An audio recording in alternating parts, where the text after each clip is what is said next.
ახლა ჩვენი რეკლამა სულ უფრო მატულობს და უბრალოდ იწყება მომდევნო რამდენიმე კვირაში. ან თვეები მიაღწევს პიკს და ეგაა.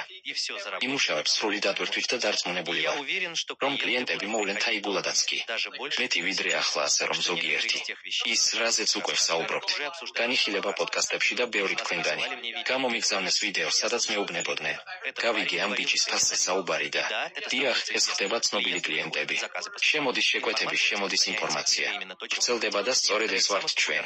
ჩვენ გვინდა ზოგიერთი ყველაზე პოპულარული პოდკასტი პირდაპირ ეთერში იქნება. მომავალ კვირას ბენ შაპირა იქნება. ორშაბათს პირდაპირ ეთერში იქნება. მაინტერესებს რასელ ბენდ იქნება თუ არა ეთერში. ბრიჯ იზენ პირდაპირ ეთერში ოთხშაბათს გამოვა. როგორც ჩანს, არსებობს ორი მათგანი და მრავალი სხვა. შუაში გვექნება რეკლამა რადიოში. როგორც ჩანს, მომავალ კვირას CBS-ზე. Syndicated Fox News-ზე ბევრ სხვაზე. ახალი ამბების არხები მგონი იქნება. ძალიან მნიშვნელოვანია ვისაუბროთ რადიოსადგურებ მათთან თანამშრომლობის შესახებ. გავლენის პოდკასტი. ასე რომ რეკლამა იქნება ყველგან, სადაც მივდივართ. ჩვენ მას Facebook, Instagram-ზე ვაქვეყნებთ. YouTube, TikTok, Google ჩვენ მივდივართ. მოიცავს მთელ სამყაროს ან თუნდაც ამ ქვეყნის შეერთებული შტატების დახმარებით. Live good და ეს არის ჩვენი მიზანი ამ ბოლოს.